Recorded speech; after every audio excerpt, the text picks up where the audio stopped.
Hey everyone, so about a week ago I made a video on how to increase your mage damage by simply using stop casting macros. Today we're going to be going over warrior damage, but we're going to be getting a little bit more in depth than just macros. I will of course be covering which macros are useful as a warrior, but we're also going to be going over how to sim your warrior correctly to get the most damage out of your warrior in any given scenario, and which add-ons you should be using, as well as what to do in particular fights. So to kick things off, let's just briefly touch down on which add-ons you should be using as a warrior. Firstly, Threat Classic 2, which will show your threat per second, your main tank threat per second, as well as the rest of your raid. Details, which will show your damage per second, as well as the damage per second of the rest of your raid. Weak Chorus, which is just a highly customizable add-on, we'll be going into that more separately. And Item Rack, which allows you to preload item swaps in combat, which is extremely useful in fights like Cthulhu, where you drop combat for a small amount of time. We're now just going to briefly talk about which macros you should be using as a warrior, and we're going to go over them stance by stance. Firstly, for battle stance, we've got a stance dancing macro that uses Sunder armor and then swaps you in berserker stance for your first global of the fight, following a charge if that's applicable. We have one for bloodthirst, which is if you are a bit late and you have gained too much rage, you want to spend that rage before you swap into berserker stance so you don't waste the rage. We then have a start attack bloodthirst macro and a start attack heroic strength macro. You may have noticed that we skipped over this macro, and that's because we'll be covering weapon swap macros in Berserker stance in a little bit more detail, but moving into defensive stance, we have the same macros that you saw in battle stance, except we also now have a shield block macro, which will just equip your shield and cast shield block for when you need to emergency tank. Finally, moving into Berserker stance, we have the same start attack macros you saw previously, only now we're picking up a dump macro, which is for dumping your rage whilst casting Heroic Strike. Finally, for utility macros, we have a pummel macro, which will swap you into Berserker stance and cast a pummel. We have a Berserker Rage macro that will swap you into Berserker stance and cast Berserker Rage. And we have an AoE Taunt Lip macro. I almost forgot we also have a Mocking Blow macro, which will just cast Battle Stance and Mocking Blow. Currently, the Mocking Blow and the Lip macro are not bound because I don't want to use them outside of raids, but during your raid you should bind these macros to an appropriate position. Finally, the last macro we'll be using is a macro to equip your main hand and your offhand weapons. You want a macro that equips both your main hand and your offhand weapons so that you can effortlessly swap between dual wield and two-handed weapon during raids. I will be posting all these macros in the video description below, and you can just change it so that your weapons are the ones that will be being equipped, and the other macros should be applicable no matter what your weapons are. Now, before we get into a little bit more detail in the logs, I want to be going over how to correctly sim your warrior. Now, for those of you completely new to the game or completely new to simming, simming is just understanding how much damage you should be expecting to do under perfect conditions before the raid even begins, given certain fight parameters.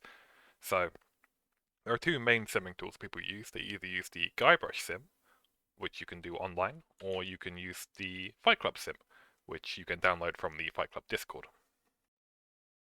Now, the main advantage of the Guybrush sim is that it's visually very easy to see what's going on. You've got your DPS number here in the bottom left. You can press Sheet DPS, which will calculate each item on a specific category against your current item, and you can see how much of a DPS increase or decrease it is given certain parameters.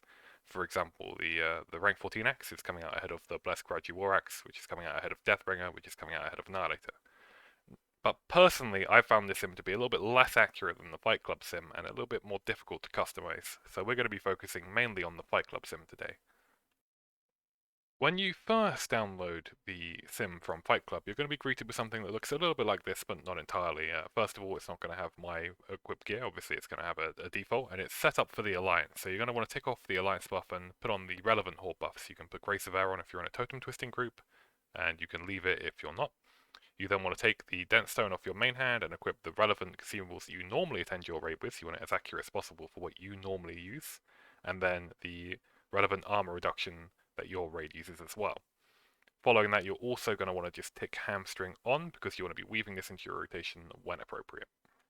So now that the very basics are covered, all that's left for you to actually start simming your warrior is to go over and change your race to whatever your appropriate race is, and then change your items to whatever your appropriate items are, followed by those items enchant when applicable.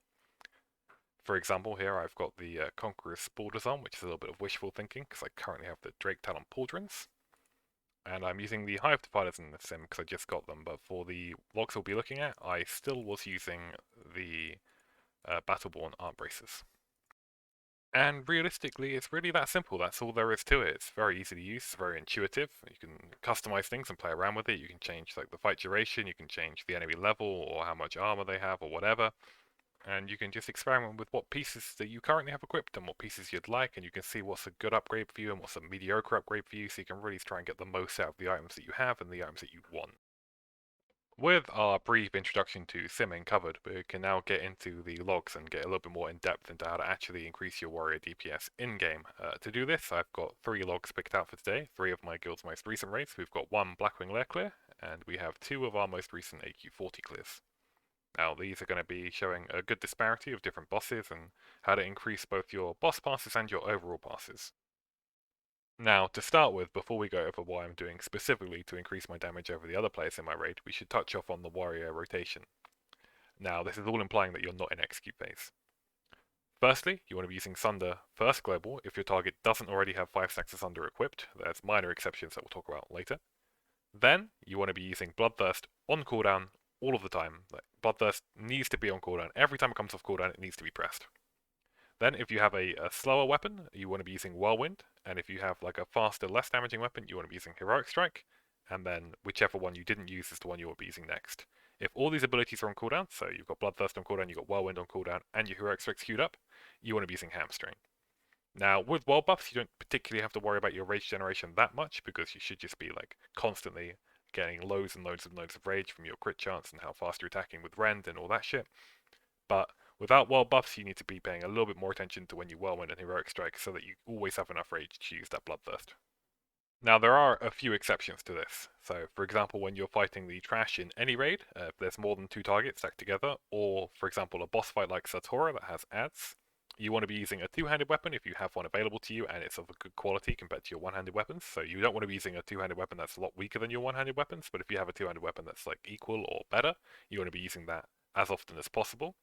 And you want to be using Whirlwind as your number 1 priority now. Whirlwind takes priority the second there's 3 targets. Now you want to swap Heroic Strike to Cleave, and then after you've been using Cleave and Whirlwind, that's when you can start weaving in your Bloodthirsts. Hamstring can be weaved in as well, especially with a 2-handed weapon, but in the fight, you're probably going to be chucking your grenades, you're going to be chucking your sapper charges. There might not be time to weave in the hamstrings before the target dies. Additionally, if the adds are quite low HP targets, you don't want to be bothering with Sunder armor at all. They're going to be killed before 5 stacks of Sunder even gets anywhere close to being applied, and it won't be worth the rage cost. Now, you may be thinking, Jekka, why are you telling me this? This all sounds really simple. We know we should be pressing Bloodthirst. But if you look at my guild's most recent AQ40 clear, for example, we can see that my CPM for Bloodthirst is about 5.8, which is roughly the cooldown of Bloodthirst at 6 seconds. So I'm losing a few Bloodthirst casts basically when I'm in execute phase. Now, the rest of the warriors are significantly below this. First of all, the main tank, Throne of Fury, and all of the off tanks, anyone that's off tanking adds, it's Flush and Halifax, they should be higher than me, because they're not ever using execute, so they should be at 300 roughly Bloodthirst casts. Now, the reason people can fall behind a Bloodthirst cast is they can die, and then they can't obviously use Bloodthirst while they're dead, and then they lose their world buffs, and they maybe can't generate enough rage to keep Bloodthirst on cooldown. But that mainly boils down to making mistakes with your rage management. There's no real reason to ever fall behind like 5.5 CPM on your Bloodthirst. Now, if we look over to briefly look at Whirlwind costs, we can see that Flush has completely disappeared from the table, and then Halifax and Trundle are both very low on the Whirlwind costs. These guys are the tanks, they shouldn't really be in Berserker stance very often, only when their target dies, they can go in Berserker stance to do some damage. That's about it. So they're obviously going to have lower Whirlwind costs. But then the other warriors have much lower Whirlwind costs and much lower Bloodthirst costs, which basically only boils down to them executing trash adds and then not having enough rage to continue their rotation on the next trash ad, which is a massive DPS loss. You only want to be executing the trash if you're executing it right at the start of the execute and you can get enough rage following the execute to transition to another target, or if it's the last target. That's pretty much it.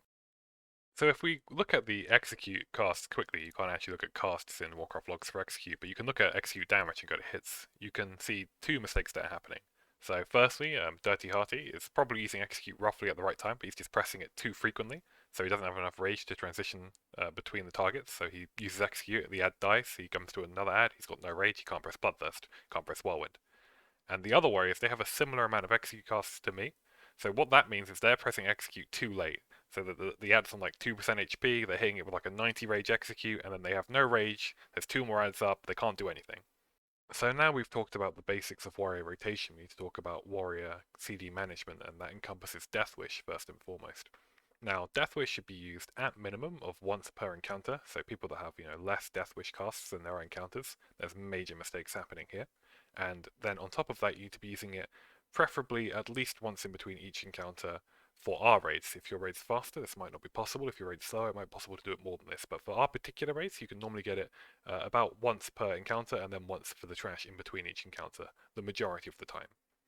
Now, obviously, if you're a tank, this could be slightly different. We're a little bit low on healers this raid, so I can see why Trundle would only elect to use his Death Wish on the encounters, but for the DPS warriors, there's really no excuse not to do this. You need to be maximizing your DPS usage. If you don't know which trash packs to safely use Death Wish on so you have it up for the boss, just simply contact your warrior class leader. I'm sure they'll be happy to explain it for you. Now, for Recklessness, it's normally just you want to be using Recklessness twice per raid in our raid speeds. If your raids are a bit fast, you probably only get one. If your raid's a bit slower, you might get three. But for our raids, you're looking at about two. Now, there's no real right place to use Recklessness in our particular raids. Everything's on farm, so you just want to be using it on the bosses that you want to pass that week in particular.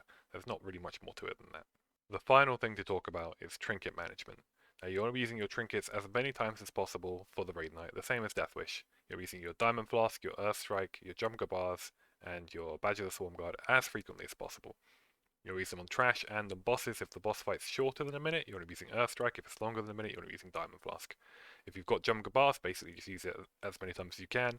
And if you've got Badge of the Swarm Guard, you want to be using this on trash as frequently as possible, and then on every boss that has adds. That's pretty much all there is to trinket management. Just keep them rotating.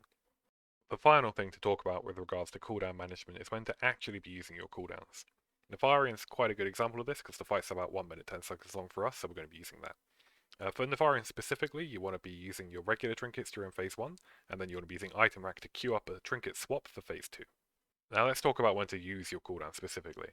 Now, you might be using a Sabotage on Nefarian for the Bone Constructs. We can't actually do that in our guild because this guy solo kills all the Bone Constructs before they get anywhere near us, but we can talk about when to use Death Wish and when to use Diamond Flask. Now, you want to be using Diamond Flask as soon as you possibly can on this fight, so you don't want to use it over a Bloodthirst or over a Whirlwind, it won't be worth the cooldown, but once you have Bloodthirst and Whirlwind on cooldown, it'll be worth using it over a Hamstring. So if you don't worry about if your Diamond Flask comes off cooldown and you're about to use a Bloodthirst, you want to get that Bloodthirst out of the way first and then you can go into the Diamond Flask. It's better to get an extra Bloodthirst cast that fight. Now, you want to use Diamond Flask right away on our fight duration because you want to overlap it with as much of your Death Wish as possible, but you don't really want to use it in the Execute phase. This is because Execute itself doesn't scale with strength, doesn't scale with anything, so you're not super worried about having Diamond Flask up for that. You mainly want to get as many Bloodthirsts as possible with it. Now, Death Wish is a little bit more precise than Diamond Flask, whereas with Diamond Flask, as soon as you've recovered from your internal cooldown of equipping the trinket, you can use Diamond Flask. Death Wish you need to be a little bit more precise. You want to overlap Diamond Flask and your Orc ratio with Death Wish, but you also don't want to have any Death Wish time left when the boss dies. You can see Blom and Thorhog, their Death Wish expires well after the boss is dead. It's a lot of Death Wish time they've missed. Me and Execution are pretty near perfect, and so is Jazz. Jazz has used a tiny bit of time when it's expired, but he's probably got the best Death Wish out of any of us. You can see Trundle is a tank, so he uses it right away. And this Death Wish cast here, this is like an example of what not to do. This is Death Wish it hasn't given you any benefit of the executes. You've missed all of your executes. With Death Wish, it's basically a wasted cooldown. Because engineering is also mandatory in our guild, we need to be talking about how to maximize the damage of your sapper charges. You can supplement dense dynamite elsewhere in the raid, but sapper charges are where you can get some really huge damage. You want to always have one saved for Viscidus, that's really important, but other than that, you want to be using them when there's as many targets as possible, which is normally right after the warrior adds die, or on Bug Trio. Now, as you can see here, Blink has the most cost, but if we actually go into the damage, you can see that my damage is almost 5 times his damage with 2 less casts. This just means I'm hitting significantly more targets. If you see the targets here, I'm well ahead of the rest of the raid. You need to be a little bit patient when the warriors are dying, so that you can make sure you're really hitting all the adds when they come out. If you've made it to the end of the video, thank you so much for watching. Remember that at the end of the day, this game's all about having fun, whether that's passing in old content or passing in really old content with no world buffs or doing the new content. I hope you found this guide somewhat helpful and it's helped you improve, and I wish you all the best of luck.